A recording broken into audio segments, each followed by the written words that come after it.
જય શ્રી કૃષ્ણ। આજે આપણે જન્માષ્ટમી વ્રતની કથા સાંભળીશું। નંદ ઘેરા નંદ ભયો, જય કનૈયા લાલ કી, હાથી દિયા ઘોડા દિયા ઓર દિયા પાલકી। શ્રાવણ વદ આઠમ તેને જન્માષ્ટમી કહેવામાં આવે છે। આ દિવસે મધ્યરાત્રિએ શ્રી કૃષ્ણનો જન્મ થયો હતો। આ દિવસે વ્રત કરનાર સવારે નાહી ધોઈ શ્રી કૃષ્ણનું પૂજન કરે છે અને આખો દિવસ ફળાર કરી અને ઉપવાસ કરે છે। મધરાત થાય એટલે કે શ્રી કૃષ્ણનો જન્મ ઉજવાય ત્યારે મંદિરમાં જઈ ભગવાન શ્રી કૃષ્ણના દર્શન કરવા અને વ્રત કરનારે શ્રી કૃષ્ણ જન્મોત્સવની કથા વાંચવી કે સાંભળવી। ભગવાન વિષ્ણુએ 16,000 કળાઓથી સંપૂર્ણ શ્રી કૃષ્ણ રૂપે 8મો અવતાર લીધો। કૃષ્ણ જન્મોત્સવ જન્માષ્ટમી તરીકે ઓળખાય છે અને ગોકુળમાં ગોકુલા અષ્ટમી તરીકે ઓળખાય છે। શ્રી કૃષ્ણના જન્મથી લઈ અને મૃત્યુ સુધીની અનેક લીલાઓ છે, જેની પાછળ તેમનો કોઈ ચોક્કસ હેતુ કે ઉદ્દેશ રહેલો હતો। શ્રી કૃષ્ણ અનેક યુગોથી આપણી આસ્થાનું કેન્દ્ર રહ્યા છે। તેઓ ક્યારેક યશોદાના લાલ હતા તો ક્યારેક વ્રજનો નટખટ કનૈયો, ક્યારેક ગોપીઓના ચેન છીનવી લેતા હતા તો ક્યારેક વિદુર પત્નીનું આતિથ્ય સ્વીકારતા, તો ક્યારેક અર્જુનને ગીતાનું જ્ઞાન આપતા હોય। આવા અનેક રૂપો આપણને શ્રી કૃષ્ણના જોવા મળ્યા છે। શ્રી કૃષ્ણના પુત્ર, ભાઈ, પતિ, મિત્ર, પથદર્શક, ઉપદર્શક, સારથી અને જગતગુરુ એમ અનેક રૂપ છે અને તેઓ દરેક રૂપમાં સંપૂર્ણ છે। બાળપણમાં તેમણે કંસે મોકલેલા રાક્ષસનો વધ કર્યો, મામા કંસનો વધ કર્યો, શિશુપાલની ગાળો સાંભળી અને ક્રોધમાં આવી સુદર્શન ચક્ર પણ ચલાવ્યું। ભગવાન શ્રી કૃષ્ણએ જ અર્જુનને શ્રીમદ ભગવદ્ ગીતાના માધ્યમથી દિવ્ય સંદેશ આપીને કાયરમાંથી વીર બનાવીને લડવા માટે તૈયાર કર્યા અને સમય આવે તેમણે દુર્યોધનની જાંઘ પર ભીમ દ્વારા પ્રહાર કરાવ્યો। અર્જુનના સારથી બનીને તેમણે પાંડવોને મહાભારતમાં યુદ્ધમાં વિજય અપાવ્યો। ભગવદ્ પુરાણમાં દર્શાવેલ કૃષ્ણ અવતારની કથાથી લગભગ બધા પરિચિત જ હશે। દ્વાપર યુગમાં પૃથ્વી ઉપર રાક્ષસોનો અત્યાચાર વધવા લાગ્યો હતો।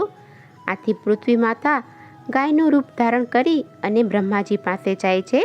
બ્રહ્માજી દેવતાઓને સાથે લઈ પૃથ્વી માતાને ક્ષીરસાગરમાં ભગવાન વિષ્ણુ પાસે લઈ ગયા।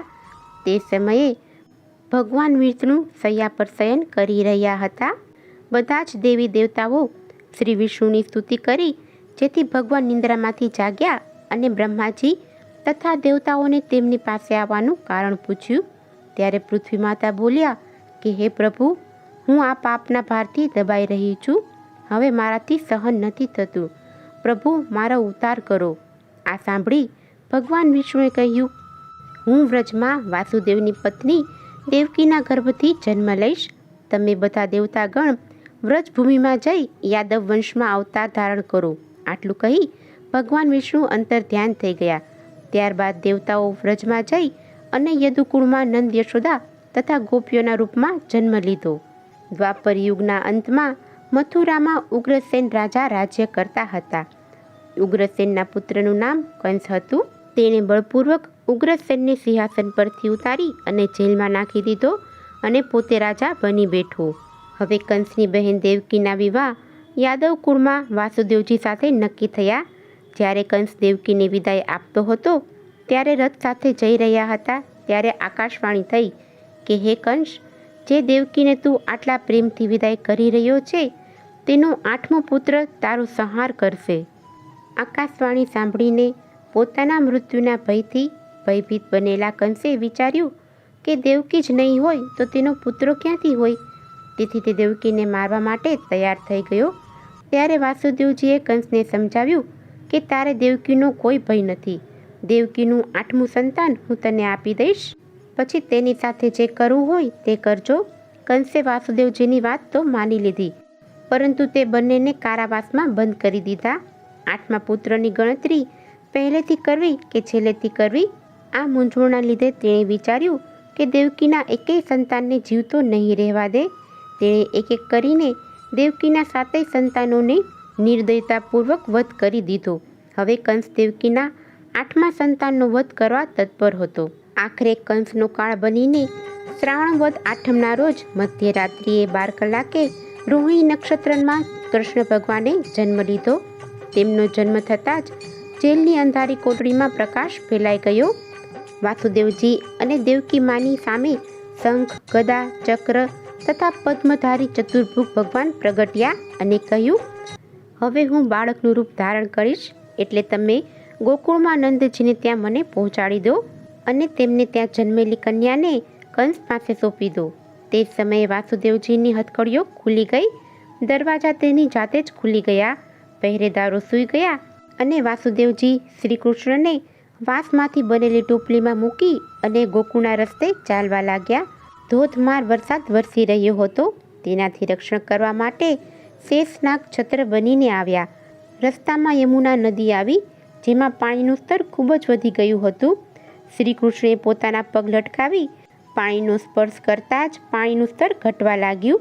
યમુના પાર કરી તેઓ ગોકુળમાં નંદજીને ત્યાં પહોંચ્યા.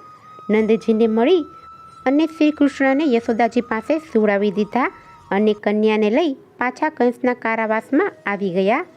જેલના દરવાજા પહેલાંની જેમ બંધ થઈ ગયા. વાસુદેવજીના હાથમાં હથકડીઓ બંધાઈ ગઈ અને પહેરેદારો જાગી ગયા. કન્યાના રડવાનો અવાજ સાંભળતા જ તેમણે કંસને સમાચાર આપ્યા.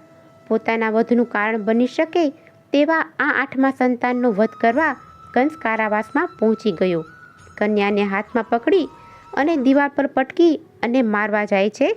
તે જ સમયે તે કંસના હાથમાંથી ઉડી દેવીનું રૂપ ધારણ કરી અને કંસને કહે છે, હે કંસ, મને મારવાથી શું લાભ? તારો શત્રુ તો ગોકુળમાં પહોંચી ચૂક્યો છે. આ દ્રશ્ય જોઈ અને કંસ હતપ્રત થઈ ગયો, વ્યાકુળ થઈ ગયો. કંસે શ્રી કૃષ્ણને મારવા માટે પૂતના, બકાસુર, આધાસુર, ધૈનકાસુર આદિને મોકલ્યા. તે બધાનો કનૈયો નાશ કરે છે. ગોકુળમાં કનૈયો ઘણી બાળ લીલાઓ કરે છે. ગોપીઓને ત્યાંથી માખણ ચોરી લાવી પોતાના બાળ સખાઓને ખવડાવે છે. ગોપીઓ સાથે રાસ રમે છે. ઇન્દ્ર અને બ્રહ્માજીને પોતે પરચો બતાવે છે. કનૈયો 5મા વર્ષમાં પ્રવેશતા રાક્ષસોના ત્રાસથી બચવા માટે વૃંદાવનમાં રહેવા જાય છે. ત્યાં ઘણા રાક્ષસોનો પણ નાશ કરે છે. કંસના આમંત્રણથી બળદેવ કનૈયો મથુરા જાય છે. કુવલિયા પીળ હાથીને મારી ચારણ મુષ્ટિનો નાશ કરી છેલ્લે કંસનો વધ કરે છે. કંસના વધ પછી ઉગ્રસેનનો મથુરામાં રાજ્યાભિષેક કરવામાં આવે છે.